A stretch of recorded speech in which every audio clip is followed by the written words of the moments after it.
function program one by one loina hairage Angela Rajya Sabha MP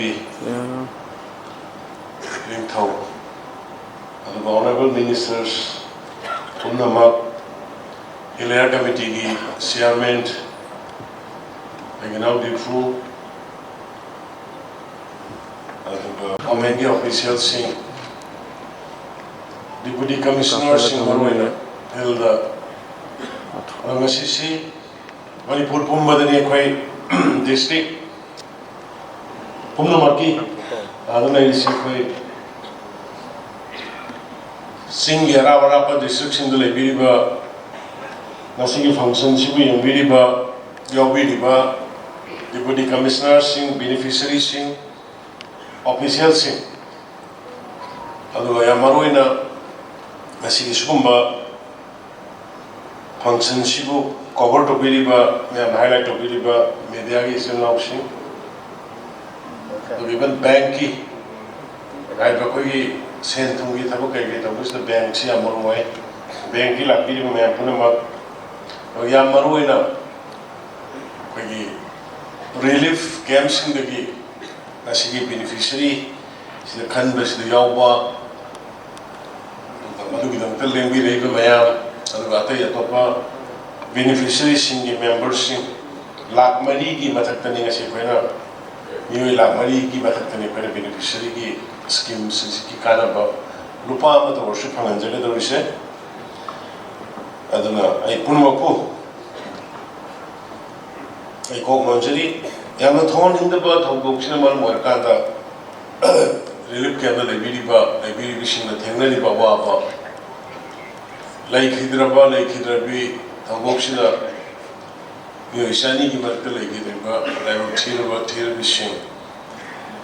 Zimay Makai Tadotana, Lemam Sabum Kanga Ladiba, you are listening at Kayu, Matakta, Sikiawa Bada, Sakar.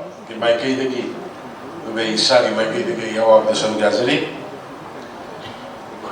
Noina, Amaka, Tamzalimba.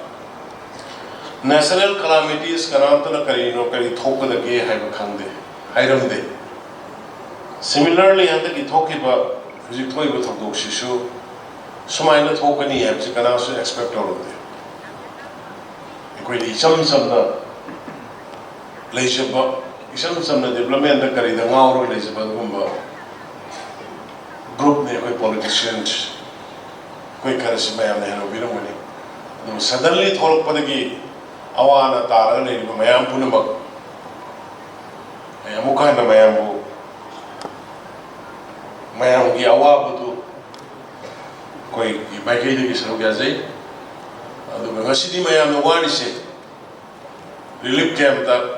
Yumna Nungai Lembergi Yumita Dana Relief Camp the Kangi Basiki fall Kangi Basiki reward so Shoidana Ishorno Pirokani Tazabu Nasi Relief Camp the Wab Kangiba Aduga Hawaii Ponta Bikraba Karasina Marakanda Manipur so a home. Tungi Mirol, I mean, a sea mirror that Tandu Laitana, whatever. Summon the confusion the lay of letter. Yama Tandu Laitaba, Zati Malay, Leva Malay, Yama, clear with Amada, so shoiduna. Nakoi relief camp the lady with Hawaii Hakaba, Karadugi, Mapandagi. Manipur Sana Levak, Silver Sana Levak, who would already have his meditation, so long as he may have become journalists. When a Kang even when a war, even when a limited Pitari, when Sasing with the motation, Taurio Mayamdo, Madubi, is Horner. Nasi, Birtis Gendrazi, Tangal General, Farsito, the Matai Taki Bagi, Maharaj Kulasandrana. Andaman Nicobar Imphal in a Purga, the Targa, Zem the Lady of God. Zem the Tado of Hoboda, Manipur di halaroi British ke makha ai ki praja na leiraga ai karigi ai gi lebak tu ka maina halu buda ge na dwarika da sanna ka da go kaino da koi gi navadip da sanna ka da mapunsi loi ki ba du gumba lebak tu gi adu gumba lusing masing tu gi masa masu ne adu ngasi relief camp da dai bi ni bese wakal picture vigano ai koi shu 시기 당국에 토론권이 아닌데 거의 강원에 되고. 거의 좀 점나. 프라사기 와드나 보내서 해. 왜냐면 인생 우비랑 우리 또 한번 17 너기. 거의 dimsi 그만이 또 이렇게 얘기해요. 거의 좀 대사데 싱 go to hills, go to villages, lake to light up 거기 health scheme 부족하니 상그러지리 람비시다 통하면 이런다더니 상그러지리 람비세 lifeline 하이리브스다 RCC 기 브리즈 만 레이런다더니네 Manipur 기 실나우사 ngasi RCC bridge ahum ni sarise ahum makru bara iram landslide to rosu si thong kinda gidre gari lep gidre ai khoi gi lebak se karam lebak mo is maya mena khange sahi tara da mari nupi masa mana sara hen bada hanne yengidam da badu mo lebak adu sarkar dugi mahut chillaga lakhi bne koi irom samila na sahi tara mari sara hen laga ne khanga ga mamita gi tara ne putam da hanne yengidam mi leki da ta ge da bani ne madu masidi Manipur gi apun ba choba jaga police station mayam amadagi armed forces special force ngasai ubada kapada hatpada case like budo ngasi Bharatiya Janata Party na lothori ngasi thom hum sare je helicopter sare je slairam bro singi agi lamda hilgi district amada awana ama tarakpada asi ana ama yarakpada ana lai ama yarakpada emergency gi athuba tawna ba koi kari leronge ngasi helicopter service ani ni ta akoi reality the lakse yes thok thokani hawdok thok sidi pithil ma bang khuli maka thok to leite Israel Hamas ke Israel में तवरी तो बिरंग बनी Hamas के terrorist काम में तो Israel की मिगी picnic तो जरी बजू दा मोई की sky के rider की तो लाग नौ मई काफी लगा फार लेकाई ले चंगा का नौ मई काफी नहीं Israel की तो Hamas लोग बिरंग ने तो की फोटो से मधु तो पाइलर तक नहीं रिटाले तो Israel में से लांच तक नहीं अदो मोई की लांच तो नहीं है ना मोई की social activities में लेते रशिया का उक्रेन को जी लांग तक कामनारी मिसाइल कामनारी बॉम्ब कामनारी सिनरी बट रशिया का कोई ऑनरेबल प्राइम मिनिस्टर सब लोग ऐसे मोगी कमन लोग फंक्शन जो तुम तो हुई ऐ कोई किसी ऑपोजिशन का कुन हारी से ईरान ले रही है ना तुम कोई सरकार से लांगल लगा था हुए कोई सरकार ले कुछ नहीं तो याके तो याद नहीं ना मशीन पांच क्या और कैसे पांच और नसी ईरान मचेत खर ले रही बसे सीधा ही नसा है करे मुझे दी martyrs with like actually the English or whatever. Puari the irregular whatever. Tungi future generation Kalamba, Nasiki generation Kalamba, the Gumba, sacrifice or what Gumba is one of the I question why the lady in it, Shiamoina. Minister Wino, Minister Emily, and then my Congress. Party no Gigas, Pambam Congress. Question why the lady in it? Why I read about evening life bazaar manung sida pung manga tabada bazaar thongaram dabni pung manga tabada thong nonaramni konthong no maina sang sara ka sibai lakani sangne khulai pai lakani sanga madugi pung manga tabada thong non bagi barrier thugai gena evening Imphal evening na hogo kana Imphal evening the dog, then you know. Nasi Mamma Sariba, no cock troban, Kanga no cock troban. Miami light pin and never.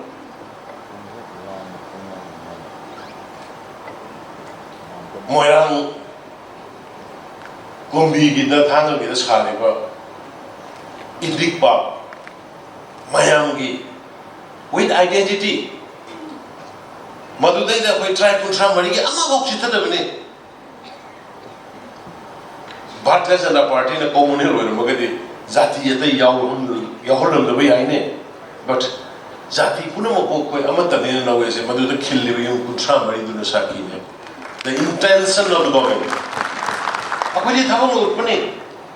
But I do the appointed of the say, go to village, go to hills.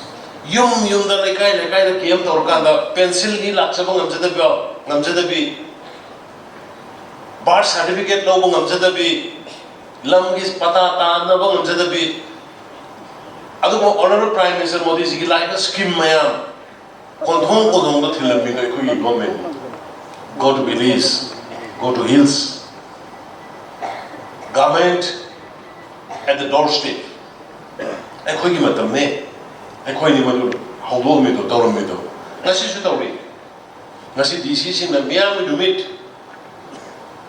Unaba Pangdava officers sing, Unaba Pangdava Mantri sing, Miang in the middle of Gandasi. Ponamako Hapata, Tamakaidu Unarami. Madamasi, Deputy Commissars in Kutanda, SPs in Kutanda. People's government mark the relationship.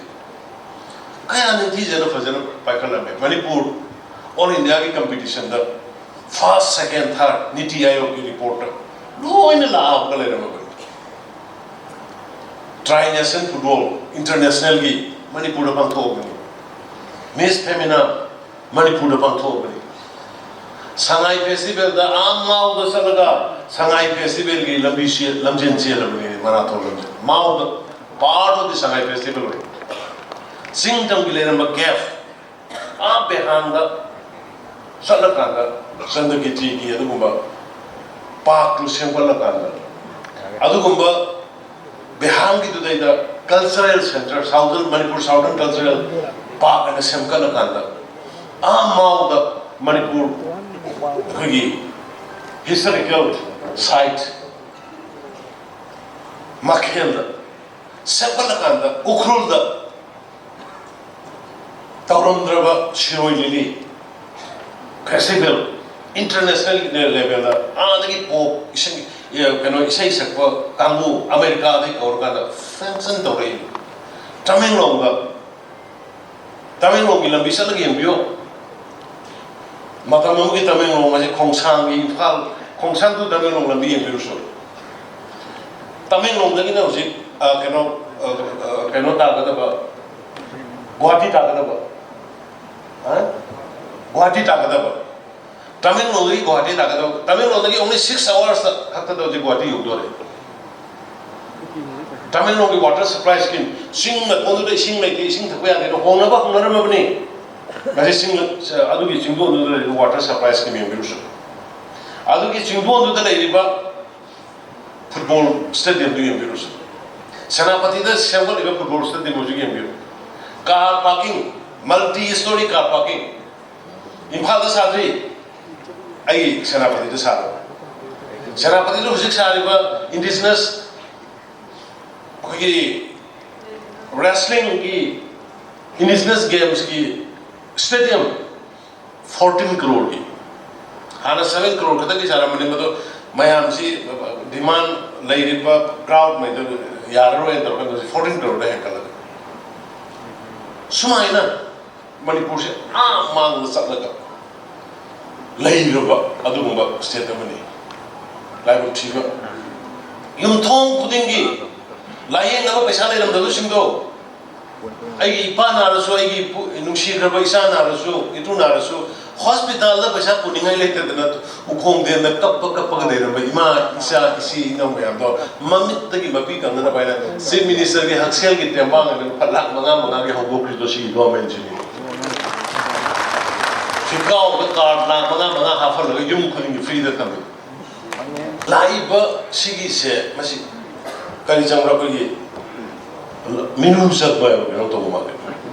Brang, say, Tariq, said, how will happen because. Had the Pitri Punamana, Manipur, even Taj Hotel amaka 5-star hotel amaka sake to bada munara abni na koina sane gobda sang mane Taj han do la piya de adagi Taj la piya da dagi ina polo si kano da thengna ba koi Tripura da polo gi koi gi hotel salai base adaina Apollo door adaina akoi Manipur si Taj la oya de masi takhan to ga moi se ne engage ga Manipur da 5-star hotel si sana bai no si koi kano gi hotel classic ari ba hanagi high court go rugi jaga du da seman na to ko adai di head adu ta da Taj ka bu su chele koi na sane akoi sane sumaina even Govindas Maming company companies, I think, Nimani company, Minina, Kanibakasaki, Kaliba, Lance and Trabu Gabra. Moigas, Hujik Manipur, Imphal Valley, Gig Greater Imphal Yauna, Karo, Lissin Marigi, Lambini, 4,000 crore, Pura concrete road, concrete. Nutigi, Lokana, Koiras have no Karo, Hagungi.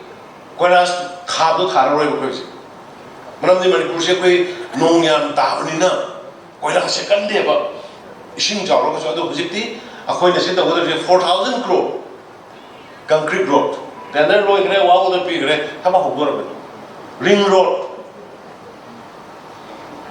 mayama singilam da highways mayama me ko na sample iba state ki mayama sample iba Source put a medical college. I'm very sad. Yam no hope amagarina development. Yam progress ala. Medical college like dana gym open gym sagatna. Yam na karehani. Adu ishor na kari tamano. Anyway, apabul action hojiti farani na kali. Ye nasi nainari ba.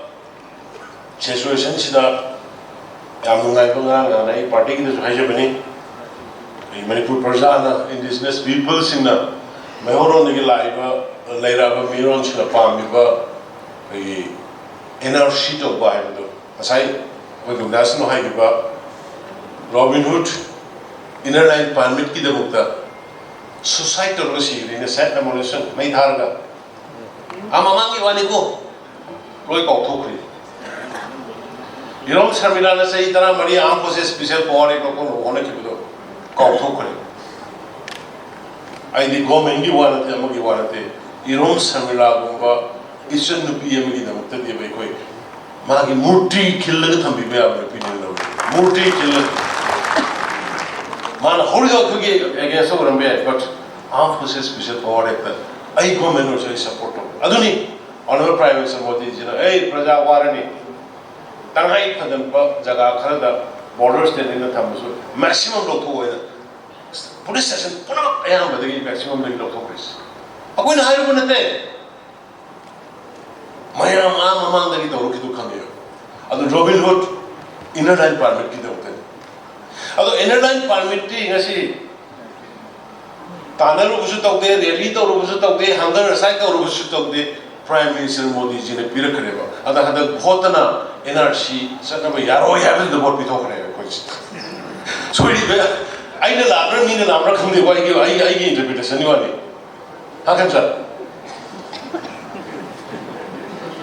ILP pira iba sab emulation to demand to la iba madu implement to wa horiba NRC sana ba honuna bugi da makta biometric logdana, eye scanning logdana, deport over Horiba, Prime Minister Modi, Ohumlok Shunaba, Tagachi have the vote P there, Aduga, NRC Yaro have a kamu the vote P clear.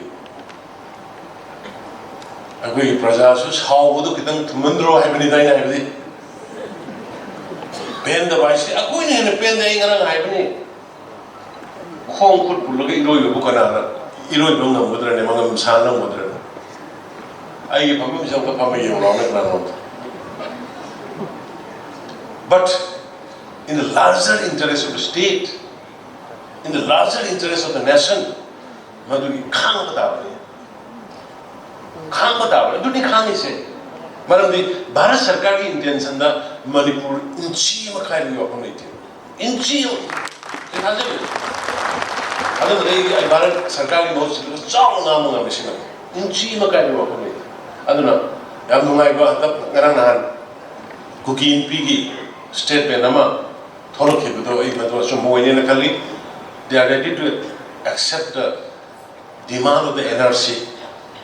NRC demand Moy Yani, other Moy Supreme Court key, monitor to what was that high. Adudi, yes. Core issues, NRC to Budu Moy Yaradi, Loirin. NRC to Budu Yaradi, Supreme Court Togera, Ministry in the Togera, Kanana Togi Madipotu, Aki level, what is Hargalami, but Wapamakati. NRC to Wari Yana to the states of Nagadi. Why? Karigino Pina Prada one Medurisha. I go in level the what is Hasi Topiro? Yes, I go what is Hanin to settle this asset. I want to support the intention like that.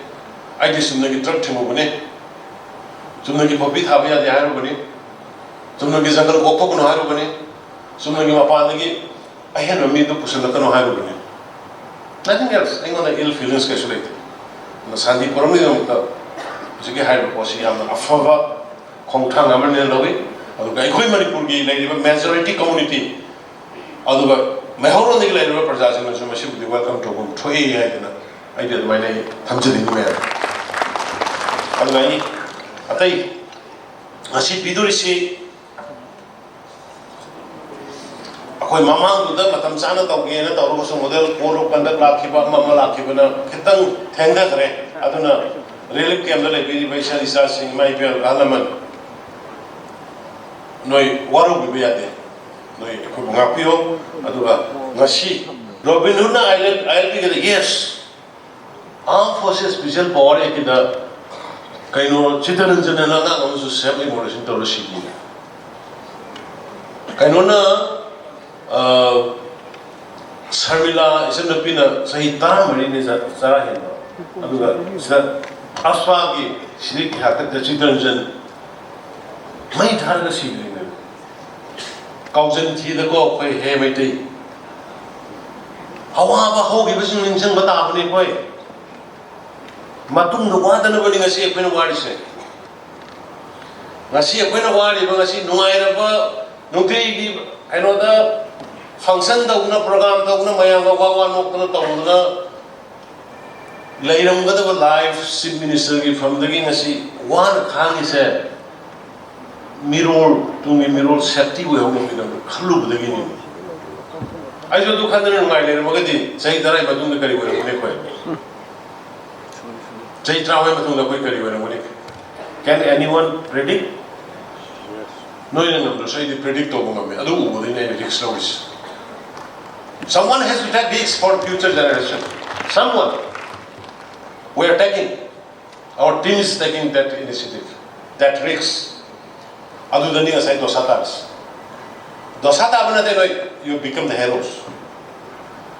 Zati in the Mukta, Leva in the Mukta. Barat Nikapole, Hana Nana Loromani, United Nations, the Barat report. Northeast India, the Nasitoi issues, Iran, Zikarino, have United Nations, Hana Santoma, the Royal Takaka, influx and drugs. United Nations, the people report. Bharat ki state. Very clear. Not only in Indian Parliament. Although koi city, koi ki BJP ke kampu jo sondi sanmal hai, Honorable Prime Minister na Parliament da all the ngangi bdo, chai the ngangi hai, uno ngammal loga sa ki bro. I am no idea. Honorable Prime Minister na Parliament da ahan bagi August ki tarik tara ada yam phajana mangangi. I want to clip day. That's second, Lal Killa, Independence Day in the middle, especially Manipur, the Ngangde.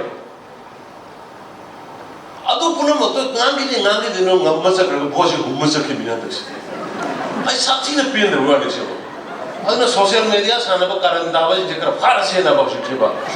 소셜 미디어는 뭐 사늘이지.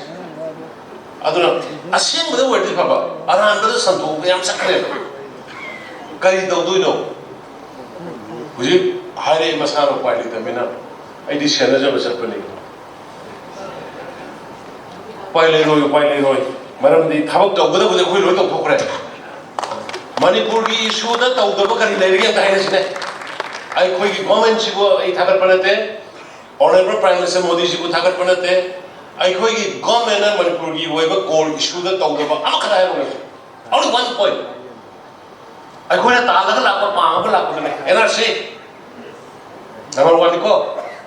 NRC tawdaba tawdaba si biometric. Lauraga, ISK lauraga na data lauraga na report of operation. It is a beginning. How to go? Internet permit, me sigma atani ko. Society was in the may targets, demand my abduni go. Internet permit. Akoi, Amisazina, Prime Minister Modi Jinamadu, Piratin, that way they're not of a scheme ni put a Rushida, put a Bidursi, beneficiary like Mariga, Ni Masina, Sarana, Koti, 330 crore looking as you know. Manipuri Prajali yang karot sahunga kutram kini Raja mayam na Manipur kita war bersihkan fangan kadori se especially koi ki relief ke andar lebih bersih kita karot kutra na karu biar selain itu koi yuma mamda lak mampini hai ke betul ki lising ku mengaku bersih kano nanti kapabra ha Nasi dagi loina kaki account sinda loina direct deputy loina strong bahur kani adagi akoi deputy commissioner sing ai nasi khatang akoi already akoi committee ama semag lai relief camp sing idam ka special se akoi na media ki sinau singsu it's my humble request relief camp da sala kanda Relief camp ki pause phongbiyo aduga relief camp tubu yangchal liba deputy commissioner ki su pau lobiyo maram de keno da relief camp ki du na sima phangde har paganda songi dc ki du da so hangbira kanda sigi si pirabra noi pidabra se masima round nama sat paganda lambi sorok ka wana mayum su kairaba laibam su leitraba relief camp da laiba isa nisa imam me amuna 서로 보여줘 오는 거 타모이다 그 값에 뭐이게 가리노 감 가리노도 디마시 동시다에다 돌아가는데 그 매am 한번 간다 다이렉트 그 디파트먼트 아니 칸토에 인더스트리 핸동비 아도 칸토 간다 그 살다 너희 서로들 레포도 아이코이 왜네 가이 너희 양와래 너희도 또 톡톡네 두고 아이코이는 마땅 짜네 그 에리언스 거 뭔가 거기니 잘라간다 가시디 ayamba aina sila ko store mayam do gi manung da store ani ko mayorom dri ado ngasi yong ne ai ngasi mag store id keno da kem da lai ba do ko lai ba la ka ba pham ani khata na hore ado gi ani do ngasi su le ne ngasi sa pi do madu relation bio ayam da su cooperation tv number ai request of jari sing isao wasai hai gi bodo nesar sawe kali kisah sahur, koi nama mama tu boleh sih boleh na. Ay koi sum, koi ngasai awam bunga honorable minister na hai tu rainfall ki bolong budi wangi, adu orang su rainfall si nong si semua ini taraga sudah uang ayam sudah mata mana sudah taraga, taraga sudah tam waktu makada, tap tari ni apa. Jadi matu ki uang tu itu ni nong si direct tarak ko sila iba at direct tarak at direct yung series madu na siltation laiba siya ang puro laga na iba ko ito na 7 fingers ano sa deforestation ado na na yung si ay ako yung economy revival group ama na volunteer na taki village volunteer may amna siyamba mo ito ro si paksan na kuthari ko yung siyamali thali forest department ka try to kada deforestation se masih koi ganda bayar aduna relief camp usi phawda au ngasai hai jagre crore chahum kunsa ne koi relief ki da lai ba bari le na thajar se school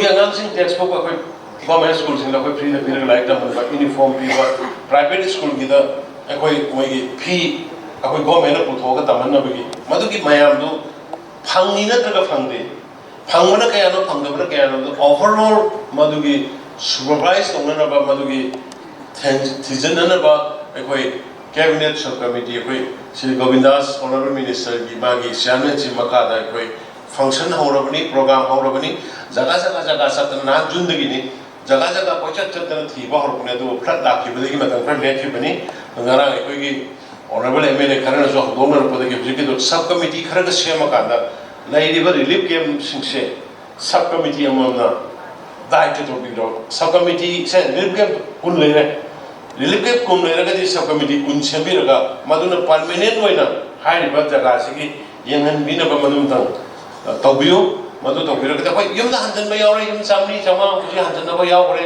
sugnu da yum anu ba sari adagi Imphal is the sari adagi trolongbi sorry torbung gi da hoje ara ko santi ga koi mafam yengna re yum cham gi batak hoje sado re hani gi sabne sumaina tan hongjen da ko chana ba se ka ko pi da oi kaino gi khoi gi prefabricated saba hore sosan progi da kitang delay to ro mane do kanna sosan progi da sumo sara mo sumaina koi in old ta kaino da khoi gi angles la akoi effort pi ra ka da leminate ru mayam si hona na ba kanna hona di adagi prefabricated ka temporary yum saba ka da ji 124 crore ji ba da kan expend to si aduga akoi relief camp sing da koi TV set kani pi simanung da thung da yauro ba su ji ke koi cabinet subcommittee la ko da thung di hai bi ho ji ba koi manung da koi relief camp sing da TV set pi ba crore hu ke koi invest away adai inmen amount da haidi relief ta lebi ba mi amount da koi policing pi ba si ahun lot bi gre adu hausi phau ba da ngasi amaga yauri nasi 1000 amag di ba mangga yaure na masida da si kada da ba crore tara treka makhai di khre adagi lomi singi compensatory low pal manga mudre na to busindo mamang da hada ka ya maba le ya na kana pa na hona de to kana ko mana pan do ngai de ko ai hai pale virga di madu koi da pau bi security da koi cabinet subcommittee da pau bi kana ko security provide ro kada low sin ya ma pa ro no hona si aduga hujik phawda adugi lau phangau da du bi khoi crore tara ka mapon ai khoi bi khre ana ba pha la ka na ni bisa khoi se ana bu phajana diagnosis sarga ana bu bi hida phajana niyom sum na khawam sani na phu da tham ba je da si am si ni ya de na be no ka sana gal ka sek pala na phu de ya de phajana ma se yeng thuoga kanona khoi disk prolapse of libra na taga singli nam libra na taga na bone cancer le ka je khangtho ka nei la ka kan phane na ta na sai da si nei da kon ka kha bu dia ro na this ta na bono da sai na panjagi to ya chobo ko ri shu mai koi ma da ya positive bona la khre adu na hai ko tu dai da koi ngasi le bidi ba mo pa mayam sino mayam na madu inventory ga Manipur da thu madam da santi pura hansi pura na honasi and the politics of we know politics si kap khara ullaga hai ona hai do akoi ju mini ne akoi ju nungai ti ne kana na nungai do no kana na relief game lai ni do no kana na sini no do no kana na tang no do no thokre adu di moi bu ka mai ne no hol ga tham si ge na koi wak tuk si awana tarabi me am se sa se yum lising am sa do ne no se chawa ho re sumai na ya ba jaga na moi research to bi ga even ekoi khanari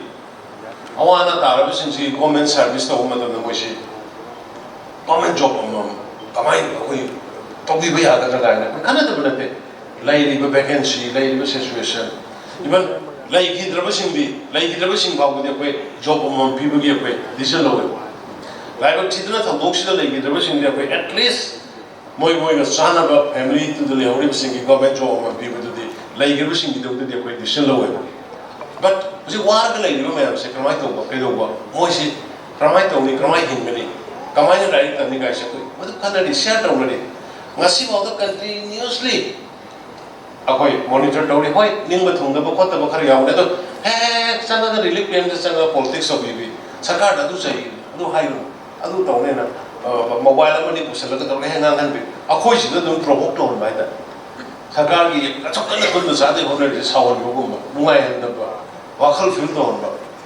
aduna masih taw dana ba मैं आमदशु हाइजरी अदुग relief camp सिंदा district खुदिमत medical team सेमी team the doctor अनि दगिन मरी नर्स अनि दगिन मरी अदुग मल्टीटास्किंग स्टाफ अदुम अनि हुम यावे टीम सिंग असिना सयोलो मद रिलीफ कैंप सिंग अनि विजिट तवे हेल्थ क्लिनिको हेल्थ की अदगी हुजि फावदा टीम पुनिपान पुन्न Semre aduga 238 camps visit tawduna 88 camps in match yang chin kare simat phuni pan ki ana ba camps in the mi sin yang chin kare thamade approximately thamada mafam marifu gumbada visit tawe adu mental health ki counseling sathari ai disum yum da lairam badagi or nomai ma khol adu da khana bakap da banauna ba madugi mayam marak tu dagi la da relief da laiba adagi isolation khang da ba adagi yum da laibagi privacy like da ba adu ba da thenani ba por mayam su ekoi mental health ki kamusin dorga da 492 ra summary ga mokrai thoi mental health ki kamusin koi visit tawre miyo listening ga summary kutra da free medical peak re aduga listing among satruk sunu mapan inmate da counseling peak re togi doctor singwari sal bai da ko aduga moi manung da angang samni ga contractor gawi adagi akoi gi party na su sada gi ma gi listing makha da angang kaino da koi gi stadium kumala pa ke stadium na tor kana angang sani gi ma borong mani focus ha ang samaga muki lipat alu boe kan no honari engkal khudi muka du katang pen da ba akoi ju sing isang no lak pane adagi somda la adu dai da irang thoi hai bagi chen mane por pane da ima isa isi dau sing katang pen da ba khoda bank thung da khoda ba du ba leibi nu ga sumadu waro bigunu mujhe the koi kano gi helpline ki number mayam ama mathang pir ga leirabani hanga ga leirabani madai da khoda da phone to pir ga par pasing do khana minasi akoi hekta social media da kanom lai mi no kanom lai na koi pangangang wasak pa hai do tawnogum si respect ai gi ma bu ai gi pa wai na respect to the mi so respect to roi social media by pir sing now sing ai koi amuko so ya appeal to ri leaders in the natragana amada yamna karing pathaina ba adagi mi yumna masa masuga yengba yaroi da ba wangang sangang wahi wata photo video yamdi haire sem ja sem ga ba to yam haiba jing du su phama ba haiba su lai se kaw da ba kai ado pharo ga tawro ga na sarkar se koi freedom of speech kano matli ga na muk taw gumba adu tawra ko lo phas ra khangkal hai adu means thinner ko de pharo ga mo freedom press man har ni loan phar ga loan na phurji ga na khanar su dum yaw ai mo da som tamak pani ko ene he no ya dum ke taw hino ena ba khamini khangai eba dum aduna discipline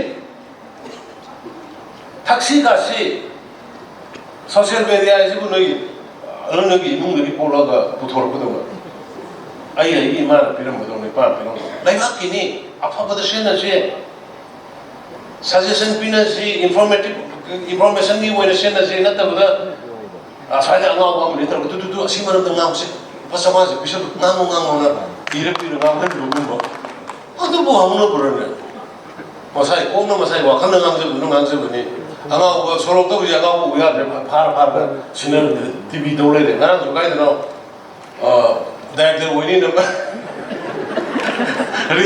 jenim se director wini number ai bai interview ta da hing tum le no pada ko ba ꯑꯗꯨꯒꯨꯝꯕ ꯃꯤꯗꯨ politics ꯌꯥꯎꯍꯜꯂꯦ ꯉꯥꯡꯍꯜꯂꯦ ꯑꯗꯒꯤ ꯚꯤꯗꯤꯑꯣꯒ ꯅꯝꯕꯤꯔꯦ ꯊꯥꯗꯣꯛꯄꯤꯔꯦ ꯂꯩꯒ ꯍꯨꯛꯑꯦ ꯃꯤꯅꯗꯤ ꯑꯁꯣꯝꯗꯩꯗ ꯑꯩꯈꯣꯏꯁꯨ ꯂꯣꯏꯅ ꯑꯗꯨꯃꯥꯏꯅ ꯇꯧꯔꯛꯄ ꯈꯟꯈ꯭ꯔꯅꯦꯕ ꯑꯗꯨ ꯌꯥꯝꯅ ꯆꯤꯞ ꯑꯣꯏꯕ ꯄꯣꯂꯤꯇꯤꯛꯁ ꯇꯧꯕ ꯉꯝꯗꯦ